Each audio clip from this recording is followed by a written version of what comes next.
Hello प्यारे छोटे छोटे बच्चों, उम्मीद है आप सब लोग अच्छे होंगे और बेहतरीन तरीके से अपनी स्टडी कर रहे होंगे। तो बच्चों, आज की इस वीडियो में हम बात करने वाले हैं उत्प्रेरक किसे कहते हैं, उत्प्रेरक का वर्गीकरण और उत्प्रेरक का उपयोग क्या होता है। इन सब टॉपिक पर बात करेंगे बच्चों, तो वीडियो को अंत तक जरूर देखिए और ये चैनल पर नए हो तो चैनल को सब्सक्राइब करो और इसे अपने दोस्तों में शेयर जरूर करो। तो बात करते हैं बच्चों हम लोग उत्प्रेरक। तो ऐसे पदार्थ जो रासायनिक अपक्रिया के वेग को परिवर्तित कर देते हैं। बच्चों, आप रासायनिक क्रिया तो जानते हो, जब कोई अभिकारक अपक्रिया करके कोई नया उत्पाद बनाता है तो उसे ही बच्चों हम लोग बोलते हैं रासायनिक अपक्रिया। तो यानी कि क्या होता है उत्प्रेरक, ऐसे पदार्थ जो रासायनिक अपक्रिया की वेग या बोल सकते हो बच्चों अपक्रिया की दर को परिवर्तित कर देते हैं और उनका स्वयं में कोई रासायनिक संगठन या वे स्वयं में परिवर्तित नहीं होते हैं। तो बच्चों, ऐसे पदार्थ को हम लोग बोलते हैं उत्प्रेरक। तो बच्चों बात समझो, जैसे हमारे पास कोई एक अपक्रिया थी, एक्स और वाई अभिकारक है, ये रिएक्शन करके एम और एन उत्पाद बना रहे हैं। एक रिएक्शन बच्चों हमारे पास एक्स और वाई है, रिएक्शन होने के बाद में उत्पाद बनता है, ये अभिकारक है। रिएक्टेंट बच्चों जो रिएक्शन करता है, अभिकारक, और उत्पाद बच्चों इससे बन रहा है एम और एन। उत्पाद कौन बन रहा है बच्चों, एम और एन। तो ये रिएक्शन हो रही थी। अब बच्चों क्या करें, हम मान लें इसमें कोई एक अभिकारक, एक उत्प्रेरक मिला दें। क्या करना है इसमें, कोई ये अभिकारक है, अभिकारक से उत्पाद बन रहा है। अब हम क्या करें, इसमें कोई एक उत्प्रेरक एक्स मिला दे रहे हैं। तो ये जो एक्स उत्प्रेरक है इस रिएक्शन में अभिक्रिया की वेग को या तो बढ़ा देगा या अभिक्रिया के वेग को घटा देगा और ये स्वयं में परिवर्तित नहीं होगा, इसका कोई रासायनिक संगठन नहीं होता। तो जो ऐसे ही पदार्थ को हम लोग बोलते हैं उत्प्रेरक। चलो दूसरे एग्जांपल, फनी एग्जांपल समझते हैं। जैसे बच्चों क्लास में दो बच्चों की लड़ाई हो रही होती है, क्लास में दो बच्चे चिंकी और पिंकी,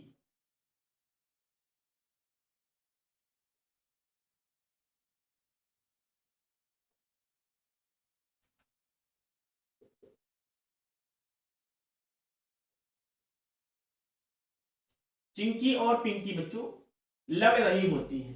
अब ध्यान से सुनो, ये दो बच्चे आपस में लड़ाई कर रहे होते हैं। अब क्या होगा, क्लास से कोई तीसरा बच्चा, क्लास से कोई तीसरा बच्चा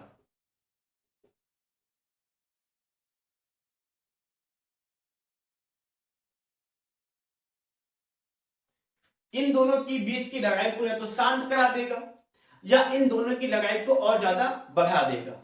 नहीं बस समझो, जो हमारे पास ये दोनों बच्चे आपस में लड़ाई कर रहे थे, तो ये तीसरा बच्चा इन दोनों की लड़ाई को तो शांत कराएगा या इन दोनों की लड़ाई को और बढ़ा सकता है। तो बच्चों ये हमारे पास एक उत्प्रेरक हो जाएगा। जो तीसरा बच्चा है ये क्या हो जाएगा बच्चों, एक उत्प्रेरक हो जाएगा। तो उत्प्रेरक वही होते हैं बच्चों जो रासायनिक अपक्रिया में रिएक्शन नहीं करते हैं, बस क्या करते हैं वो रिएक्शन की रेट को या तो घटा देते हैं या बढ़ा देते हैं। तो बच्चों ऐसे पदार्थ को हम लोग बोलते हैं उत्प्रेरक। और बच्चों इस क्रिया को हम लोग बोलते हैं उत्प्रेरण, और ये होने वाली क्रिया को बच्चों क्या बोलते हैं, उत्प्रेरण। उत्प्रेरण, और इस क्रिया को बच्चों क्या बोलते हैं, उत्प्रेरण। यानी कि ऐसे पदार्थ जो रासायनिक क्रिया में अभिक्रिया के वेग को परिवर्तित कर देते हैं और उनका स्वयं में कोई रासायनिक संगठन नहीं होता है, ऐसे पदार्थ को उत्प्रेरक बोलते हैं और इस होने वाली अभिक्रिया को उत्प्रेरक बोलते हैं। अब बच्चों हम लोग बात करने वाले हैं उत्प्रेरक के प्रकार। तो उत्प्रेरक को मुख्य रूप से दो भागों में बांटा गया है। तो नंबर एक है भौतिक अवस्था के आधार पर और दूसरा है अभिक्रियाशीलता के आधार पर। तो बच्चों इसमें क्या होता है, भौतिक अवस्था के आधार का मतलब होता है उत्प्रेरक को ठोस और गैस द्रव के बारे में बताया जाता है कि उत्प्रेरक की जो प्रावस्था है, ठोस है कि द्रव है या गैस है। इसमें बताया जाता है रिएक्शन की रेट को, यानी कि कौन सा उत्प्रेरक अपक्रिया की रेट को बढ़ाते हैं और अपक्रिया की रेट को कम करते हैं। तो बच्चों इस भौतिक अवस्था के आधार पर दो प्रकार के उत्प्रेरक होते हैं, समांगी उत्प्रेरक और विषमांगी उत्प्रेरक। अपक्रियाशीलता के आधार पर उत्प्रेरक को मुख्य रूप से चार भागों में बांटा गया है। नंबर एक धनात्मक उत्प्रेरक, ये उत्प्रेरक क्रियाशीलता को बढ़ाते हैं। नंबर दो है ऋणात्मक उत्प्रेरक, ये उत्प्रेरक अपक्रियाशीलता को कम कर देते हैं। और जो नंबर तीन और चार है स्व उत्प्रेरक और प्रेरित उत्प्रेरक, इन दोनों के बारे में भी आपको हम बताएंगे। और बच्चों दो उत्प्रेरक हमारे पास और होते हैं, इनको आप पॉइंट में लिख लीजिए। एक होता है उत्प्रेरक वर्धक और एक होता है उत्प्रेरक विष। इनको भी पढ़ना बहुत जरूरी होता है बच्चों। तो यदि इनको आपको इंग्लिश में लिखना है तो लिख लीजिए बच्चों। इससे बोलते हैं समांगी को बोलते हैं होमोजीनियस।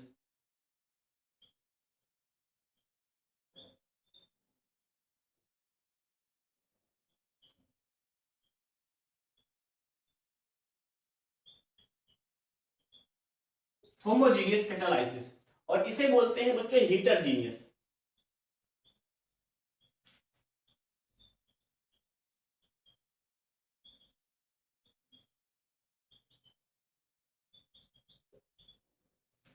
ये पॉजिटिव कैटालाइसिस।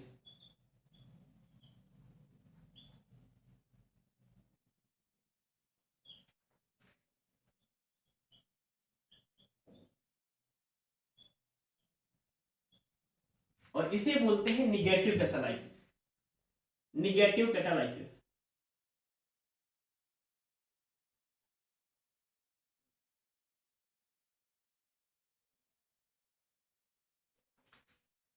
इससे बच्चों बोल सकते हो आप ऑटो या सेल्फ। ऑटो कैटालाइसिस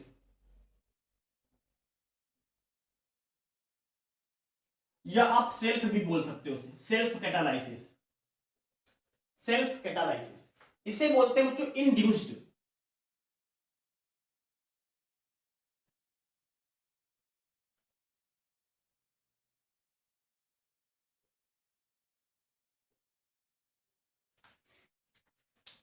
और उत्प्रेरक वर्धक बोलते हैं बच्चों प्रोमोटर्स। प्रोमोटर्स। और इसे बोलते हैं बच्चों कैटालाइसिस पॉइजन।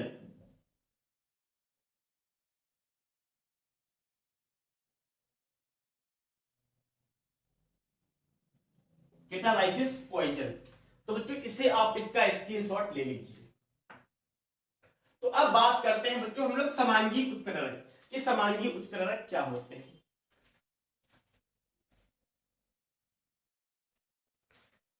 तो समांगी उत्प्रेरक होमोजीनियस कैटालाइसिस।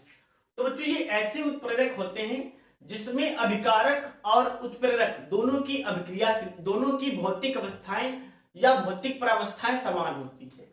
ऐसे उत्प्रेरक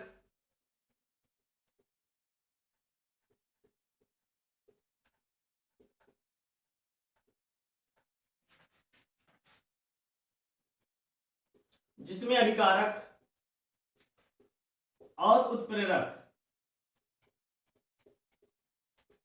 दोनों की भौतिक प्रावस्थाएं समान होते हैं।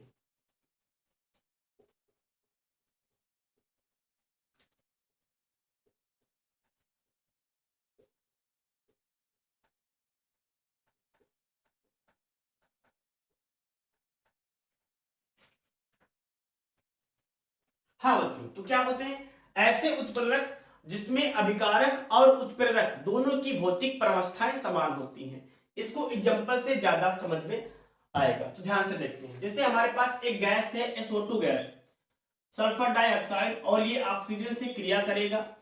ये गैस अवस्था में होता है बच्चों, और ऑक्सीजन भी गैस अवस्था में होती है।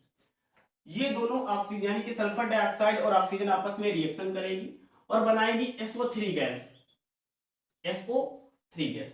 और इसमें बच्चों क्या होता है उत्प्रेरक होता है NO, नाइट्रोजन मोनोऑक्साइड। ये भी गैस अवस्था में होता है। तो बच्चों हमारे पास ये अभिकारक है, ये उत्पाद है। अब ध्यान से देखना है हमारे पास क्या होता है NO यानी कि नाइट्रस ऑक्साइड इस अभिक्रिया की दर को बढ़ाता है। फिलहाल वो अलग बात है, वो तो हो जाएगा क्रियाशीलता के आधार पर वर्गीकरण। लेकिन अभी हम बात कर रहे हैं भौतिक अवस्था के आधार पर उत्प्रेरण का वर्गीकरण। तो इसमें दो प्रकार का होता है, समांगी और विषमांगी। तो समांगी में क्या होता है ऐसे उत्प्रेरक जिसमें अभिकारक और उत्प्रेरक, ये अभिकारक हो गया बच्चों, और ये उत्प्रेरक दोनों की भौतिक प्रावस्थाएं समान होती हैं। ध्यान से देखो, जैसे यहाँ पे क्या SO2 गैस है और O2 भी गैस है। यहाँ पर क्या बच्चों जो NO है ये भी गैस की अवस्था में है। तो इस कंडीशन को हम लोग बोलेंगे बच्चों ये उत्प्रेरक एक समांगी उत्प्रेरक है। अब मान लो हमारे पास ये ठोस होते और ये होता गैस, तो हमारे पास ये हो जाता विषमांगी उत्प्रेरक। या होता ये भी ठोस होता और ये भी ठोस होता, तभी बच्चों होता समांगी उत्प्रेरक। गैस गैस अभिकारक गैस है, उत्प्रेरक गैस है, तब भी समांगी। अभिकारक ठोस है, उत्प्रेरक भी ठोस है, तब भी समांगी उत्प्रेरक। यदि अभिकारक हमारे पास द्रव है और उत्प्रेरक भी द्रव है तो इस कंडीशन में भी बच्चों समांगी उत्प्रेरक होता है। यदि उत्प्रेरक ठोस है और अभिकारक द्रव है तो ये हो जाएगा बच्चों विसमांगी उत्प्रेरक। अब रिएक्शन को बैलेंस कर लेते हैं। यहाँ पर 2 1 4 ऑक्सीजन है, चाहो तो आप यहाँ पर हाफ लगा सकते हो, ये गैस की अवस्था में बच्चों है। यहाँ पर आप हाफ O2 लगा सकते हो, तो यहाँ पर 2 का आधा कितना हो जाएगा बच्चों 1, तो 3 2 1 3 हो जाएंगे। यहाँ पर भी 3 ऑक्सीजन है।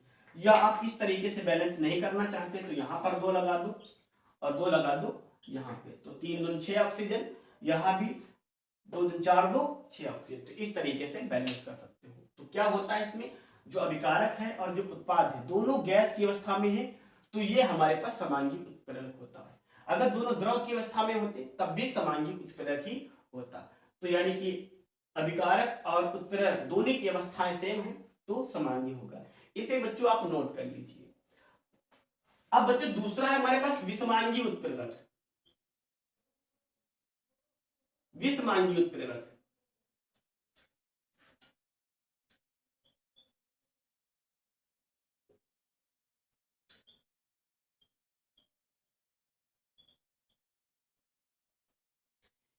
हेटेरोजीनियस बच्चों।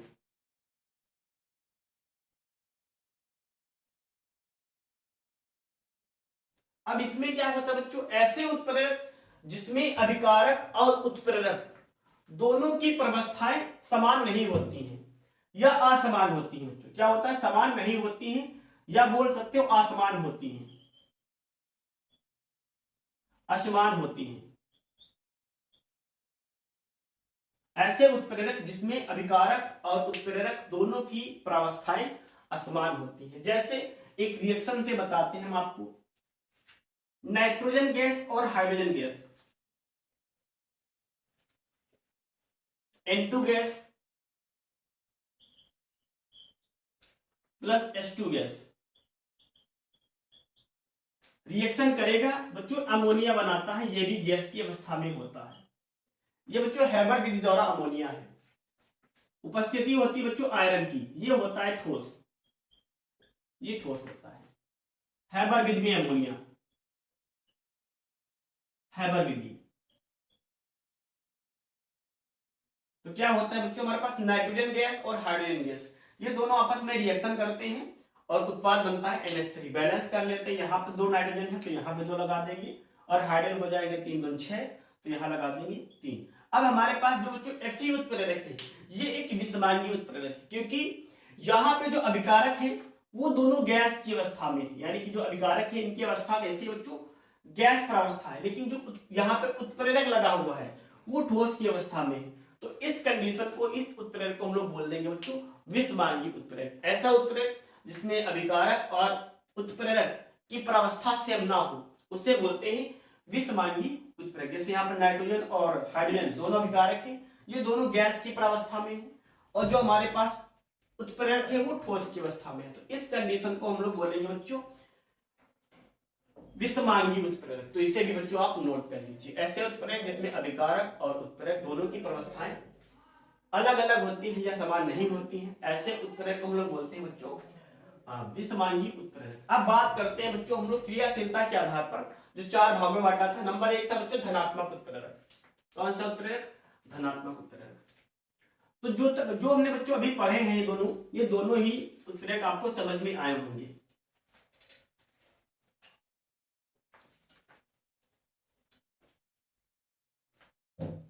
धनात्मक उत्प्रेरक,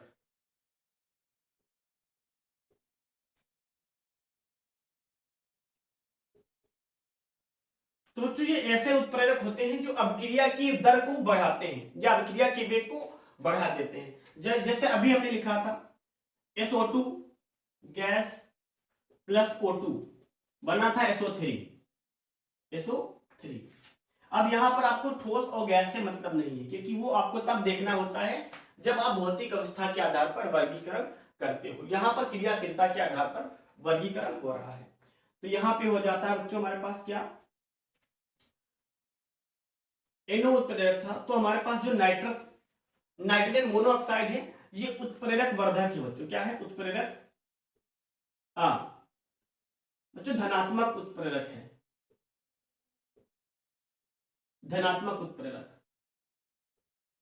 तो बच्चों ऐसे उत्प्रेरक जो क्रियाशीलता के वेग को बढ़ाते हैं तो उसे बोलते हैं धनात्मक उत्प्रेरक।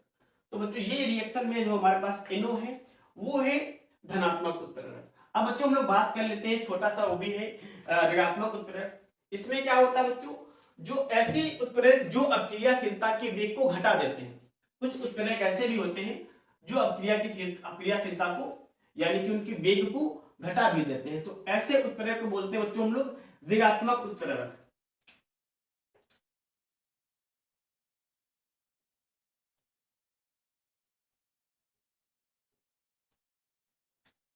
तो बच्चों ऐसे उत्प्रेरक जो क्रियाशीलता के वेग को घटाते हैं, क्रियाशीलता के वेग को घटाते हैं, तो ऐसे उत्प्रेरक को बोलते हैं बच्चों ऋणात्मक उत्प्रेरक। जैसे एक रिएक्शन हम आपको दिखाते हैं H2O2 हाइड्रोजन पेरोक्साइड, ये अगर हम लगा दें H3PO4 फास्फोरिक अम्ल बच्चों, H3PO4 फास्फोरिक अम्ल, इसका नाम याद रखना फास्फोरिक अम्ल।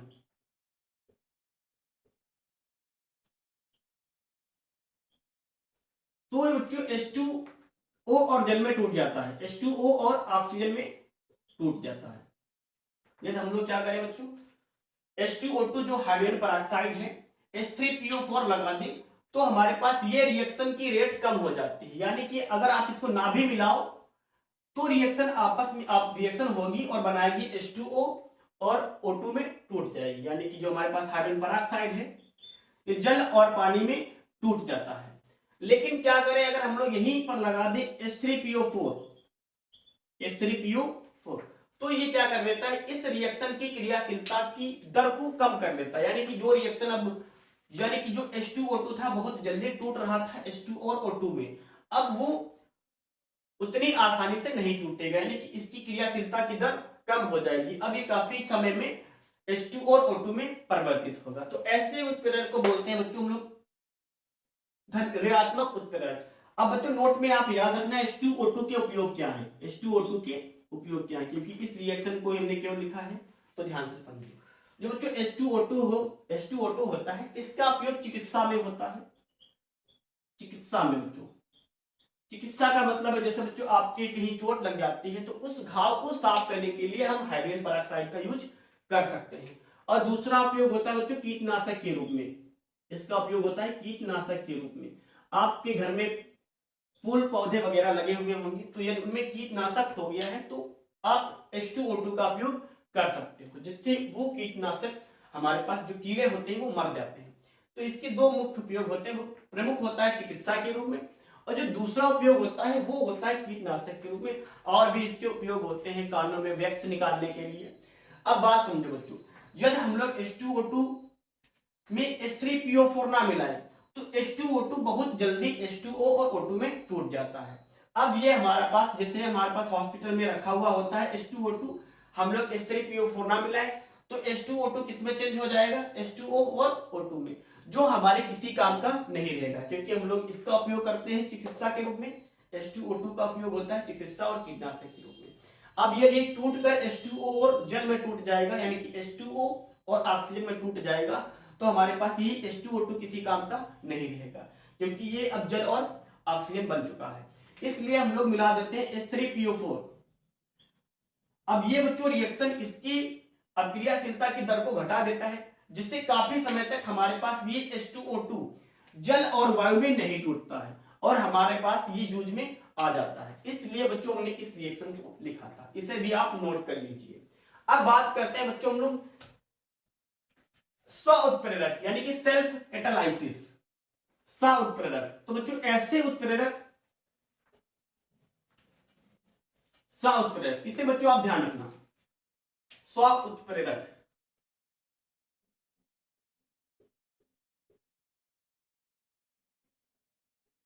तो बच्चों ऐसे उत्प्रेरक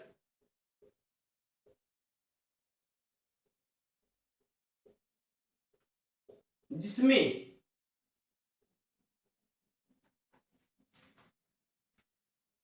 उत्पाद ही जिसमें उत्पाद ही उत्प्रेरक का कार्य करता है।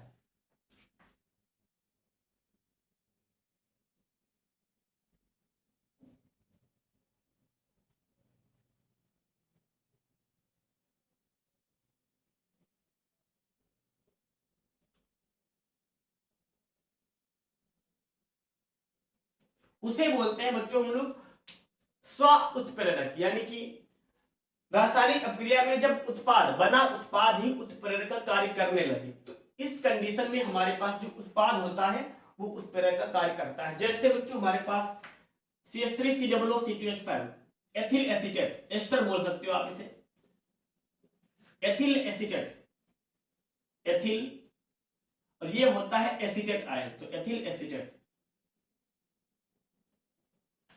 जब बच्चों आप इसको जल के साथ गर्म करते हो, तन अम्ल की उपस्थिति में, तन HCl लगा सकते हो आप, तो हमारे पास क्या होता है बच्चों, ये एस्टिक अम्ल और एथिल अल्कोहल में टूट जाता है। CH3COOH प्लस एथिल अल्कोहल में टूटता है। अब ध्यान से समझो, हमारे पास ये एस्टिक अम्ल, ये रिएक्शन होती है तो आपको ये तो पता है सीधे पूरी रिएक्शन, यानी कि सीधे हमारे पास पूरा एस्टिक अम्ल और एथिल अल्कोहल नहीं मिलता है। रिएक्शन होगी, पहले थोड़ा सा एस्टिक अम्ल बनेगा और थोड़ा सा एथिल अल्कोहल बनेगा। तो ये जो बहुत कम मात्रा में जैसे ही एस्टिक अम्ल बनता है, बच्चों ध्यान से सुनो, स्व उत्प्रेरक की बात कर रहे हैं, जब रिएक्शन होती है उसमें जैसे ही एस्टिक अम्ल बनता है, ये एस्टिक अम्ल अपनी अभिक्रियाशीलता को बढ़ा देता है। ध्यान से सुनो, ये हमारे पास कोई अभिकारक है, ये अभिकारक है और इससे उत्पाद एस्टिक अम्ल और एथिल अल्कोहल बन रहा है। तो शुरुआत में हमारे पास थोड़ा सा एस्टिक अम्ल बना और थोड़ा सा एथिल अल्कोहल बना। तो अब जैसे ही हमारे पास ये एस्टिक अम्ल बनता है, ये क्या करता है, अपनी क्रियाशीलता के वेग को बढ़ा देता है। तो बच्चों ऐसे उत्प्रेरक को हम लोग बोलते हैं सह उत्प्रेरक, जिसमें उत्पाद ही उत्प्रेरक का कार्य करने लगता है। यानी कि शुरुआत में रिएक्शन की जो रेट होती है धीरे धीरे होती है, जैसे ही थोड़ा सा हमारे पास उत्पाद बनता है, इसमें एस्टिक अम्ल उत्प्रेरक का कार्य करता है, तो ये एस्टिक अम्ल अपनी अभिक्रिया की गति को बढ़ा देता है। तो ऐसे उत्प्रेरक को हम लोग बच्चों बोलते हैं सह उत्प्रेरक, जिसमें उत्पाद ही उत्प्रेरक का कार्य करने लगता है, उसे बोलते हैं बच्चों हम लोग सह उत्प्रेरक। अब बच्चों हम लोग बात करने वाले हैं प्रेरित उत्प्रेरक। तो इसमें क्या होता है बच्चों, प्रेरित उत्प्रेरक में जब एक रासायनिक अभिक्रिया दूसरी रासायनिक अभिक्रिया को होने के लिए प्रेरित करती है या उसके वेग को बढ़ा देती है, तो इसे हम लोग बच्चों बोलते हैं प्रेरित उत्प्रेरक। इसमें ध्यान रखना बच्चों, एक रासायनिक अभिक्रिया दूसरी रासायनिक अभिक्रिया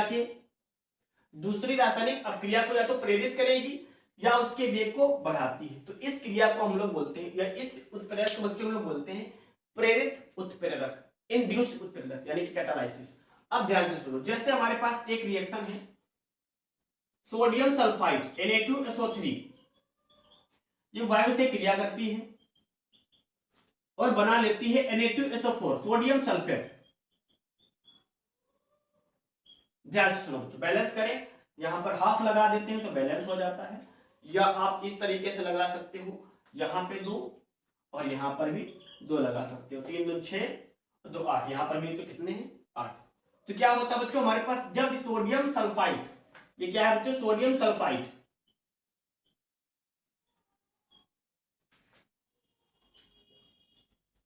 और बच्चों ये होता है सोडियम सल्फेट, सोडियम सल्फेट।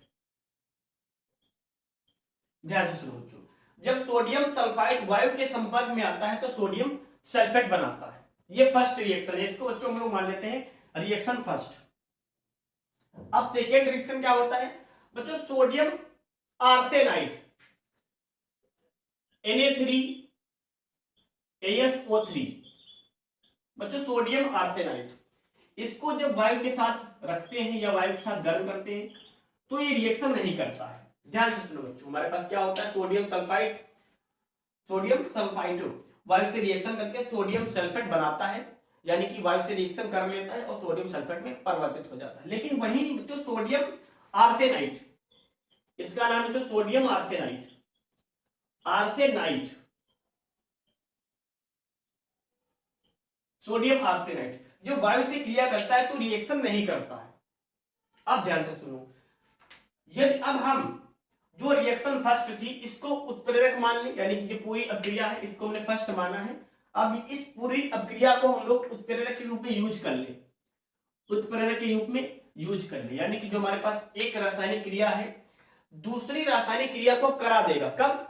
पहले फर्स्ट अभिक्रिया हो रही थी खुद से, ये सेकंड वाली अभिक्रिया इसकी उपस्थिति के बिना नहीं होती, लेकिन जैसे ही हम इस अभिक्रिया को उत्प्रेरक के रूप में यूज कर लेंगे ये अभिक्रिया भी आगे हो जाएगी। तो इसमें क्या होता है, एक उत्प्रेरक मतलब उत्प्रेरक या एक अभिक्रिया दूसरी रासायनिक अभिक्रिया को प्रेरित होने के लिए आगे प्रेरित होने के लिए बच्चों उत्तेजित करती है या प्रेरित करती है। ऐसी क्रिया को हम लोग बोलते हैं बच्चों प्रेरित उत्प्रेरक, यानी कि जब एक रासायनिक क्रिया दूसरी रासायनिक क्रिया को प्रेरित करे तो हमारे पास ये रिएक्शन होती है, ये रिएक्शन नहीं होती। अब हमने इसको पहली रिएक्शन को हमने यूज कर लिया है उत्प्रेरक के रूप में बच्चों, किसके रूप में? उत्प्रेरक के रूप में। इस पूरी रिएक्शन को बच्चों हम लोग यूज करेंगे उत्प्रेरक के रूप में। तो ये क्या हो जाएगा बच्चों, टूट जाएगा ये आगे रिएक्शन हो जाएगी Na3ASO4, Na3ASO4 ये बन जाएगा बच्चों सोडियम आर्सेनेट, सोडियम आर्सेनेट। तो इस कंडीशन को बच्चों हम लोग बोलते हैं प्रेरित उत्प्रेरक, जिसमें एक रासायनिक क्रिया दूसरी रासायनिक क्रिया को प्रेरित करे या उस क्रिया एक क्रिया दूसरी की अभिक्रिया का वेग बढ़ाए। तो इस ऐसे उत्प्रेरक को हम लोग बोलते हैं बच्चों प्रेरित उत्प्रेरक। इसे भी बच्चों आप नोट कर लीजिए। अब बात करेंगे उत्प्रेरक वर्धक और उत्प्रेरक विष।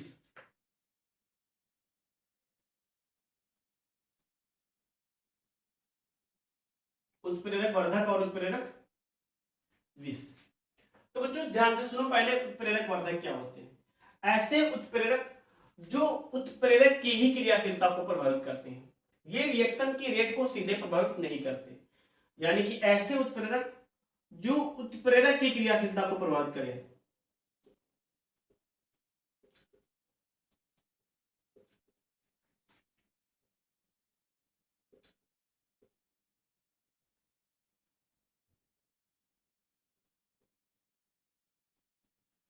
अब उत्प्रेरक वर्धक क्या होते हैं बच्चों? उत्प्रेरक वर्धक और उत्प्रेरक विष, ऐसे उत्प्रेरक जो उत्प्रेरक की ही क्रियाशीलता को प्रभावित करते हैं।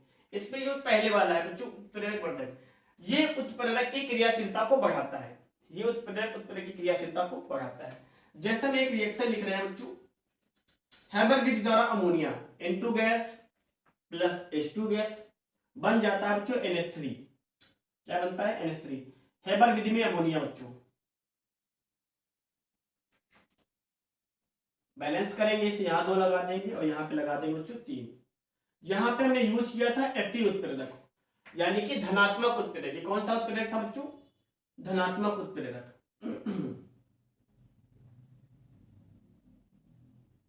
धनात्मक उत्प्रेरक। अब हम क्या करेंगे, यदि इस उत्प्रेरक की ही क्रियाशीलता को और ज्यादा करना है, उत्प्रेरक की ये इसने तो क्या किया, इस उत्प्रेरक ने रिएक्शन की क्रियाशीलता को प्रभावित किया, लेकिन जो उत्प्रेरक वर्धक और विष होते हैं ये रिएक्शन में सीधे प्रभावित नहीं होते, यानी कि रिएक्शन को सीधे प्रभावित नहीं करते, ये उत्प्रेरक को प्रभावित करते हैं। तो जो उत्प्रेरक वर्धक है तो ये उत्प्रेरक की क्रियाशीलता को बढ़ाता है। यदि हमें इसकी जो उत्प्रेरक है इसकी क्रियाशीलता को बढ़ाना है तो बच्चों हम लोग इसमें लगा देंगे उत्प्रेरक वर्धक। क्या लगाएंगे? उत्प्रेरक वर्धक। तो इस रिएक्शन में उत्प्रेरक वर्धक का कार्य करता है बच्चों, यानी कि जो हमारे पास हैबर विधि में अमोनिया होती है इसमें Fe की क्रियाशीलता को बढ़ाने के लिए हम लोग यूज करते हैं मोलिब्डेनम, MO बच्चों ध्यान से रखो, M और छोटा वाला O बच्चों, MO बड़ा वाला नहीं, MO ये होता है बच्चों मोलिब्डेनम, उत्प्रेरक वर्धक होता है। तो ये उत्प्रेरक Fe उत्प्रेरक की क्रियाशीलता को बढ़ा देता है। तो ऐसे उत्प्रेरक जो उत्प्रेरक की ही क्रियाशीलता को बढ़ाएं उन्हें बोलते हैं बच्चों हम लोग उत्प्रेरक वर्धक। अब बात करेंगे उत्प्रेरक विष की, उत्प्रेरक विष की बच्चों।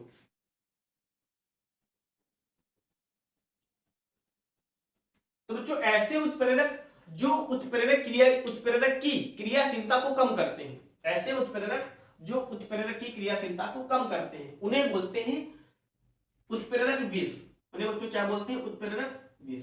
जैसे हम आपको एक रिएक्शन दिखाते हैं, अभी एक एग्जांपल बताते हैं।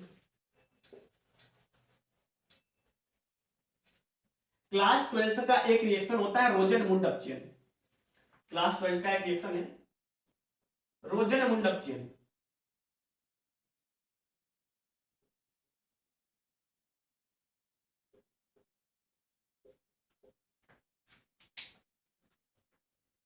तो उसमें बच्चों क्या होता है? Acid chloride RCOCl, acid chloride, इसका अपचयन होता है बच्चों पैलेडियम की उपस्थिति में, पैलेडियम की उपस्थिति में, जिससे बच्चों हमारे पास ये एसिड क्लोराइड चेंज हो जाता है एल्डिहाइड में और HCl बनता है। तो ये हमारे पास बच्चों जो उत्प्रेरक पेडी है इस रिएक्शन को कराता है, यानी कि अक्रियाशीलता को संपन्न करता है। तो यदि हमें बच्चों इसकी क्रियाशीलता को कम करना है, हम रिएक्शन की बात नहीं कर रहे हैं बच्चों, उत्प्रेरक की बात कर रहे हैं।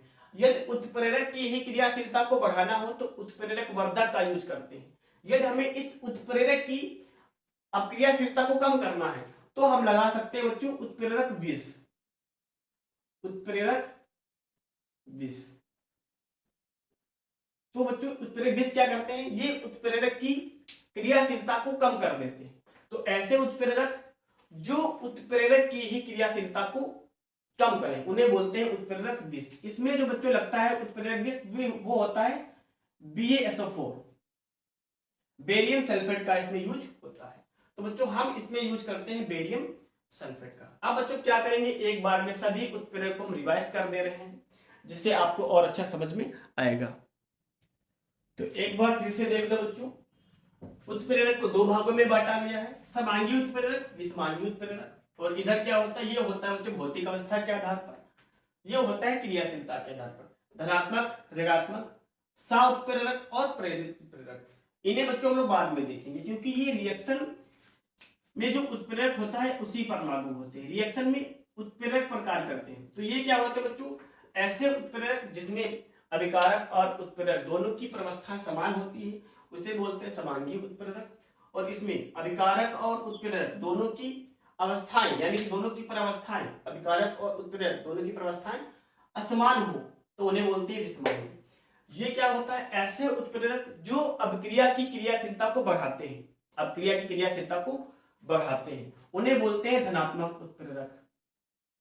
अब ये होता है बच्चों ऐसे उत्प्रेरक जो अभिक्रिया की क्रियाशीलता को घटा देते हैं, ऐसे उत्प्रेरक जो अभिक्रिया की क्रियाशीलता को घटाते हैं उन्हें बोलते हैं ऋणात्मक। इसमें हमने एग्जांपल पढ़ा था H2O2 वाला बच्चों। अब सह उत्प्रेरक जब बच्चों क्या होता है? अपक्रिया में बना उत्पाद ही यदि उत्प्रेरक का कार्य करे, उत्पाद ही उत्प्रेरक का कार्य करने लगे तो ऐसे उत्प्रेरक को बोलते हैं हम लोग स्व उत्प्रेरक। जब अपक्रिया में बना उत्पाद ही उत्प्रेरक का कार्य करने लगता है तो उसे बोलते हैं स्व उत्प्रेरक। और जो ये वाला था बच्चों, इसमें क्या होता है? जब एक रासायनिक अपक्रिया दूसरी रासायनिक अपक्रिया को प्रेरित करती होने के लिए प्रेरित करती है तो ऐसे उत्प्रेरक को बोलते हैं बच्चों हम लोग प्रेरित उत्प्रेरक। एक रासायनिक क्रिया दूसरी रासायनिक अपक्रिया को प्रेरित करती है उससे बोलते हैं प्रेरित। और बच्चों इन्हें आप याद रखना, ये काफी इंपॉर्टेंट है। जो उत्प्रेरक, ये उत्प्रेरक होते हैं, ये उत्प्रेरक की क्रियाशीलता को प्रभावित करते हैं, ये सीधे रिएक्शन को प्रभावित नहीं करते। ये दोनों उत्प्रेरक क्या करते हैं? ये उत्प्रेरक की क्रियाशीलता को प्रभावित करते हैं। अब ये वाला जो होता है बच्चों उत्प्रेरक की क्रियाशीलता को बढ़ा देता है और उत्प्रेरक विष ये उत्प्रेरक की क्रियाशीलता को घटा देता है। तो ध्यान रखना बच्चों, ये वाला उत्प्रेरक की क्रियाशीलता को बढ़ाता है, उत्प्रेरक की क्रियाशीलता, ये वाला बच्चों उत्प्रेरक जो होता है उत्प्रेरक की क्रियाशीलता को बढ़ा देता है, उत्प्रेरक की क्रियाशीलता को बढ़ाता है और ये वाला क्रियाशीलता को घटा देता है, उत्प्रेरक की क्रियाशीलता को घटाता है। तो बच्चों उम्मीद है आपको ये सभी बातें समझ में आई होंगी। यदि बच्चों वीडियो समझ में आया हो, उत्प्रेरक आपको समझ में आया हो तो वीडियो को लाइक कर दो और चैनल को सब्सक्राइब जरूर करो।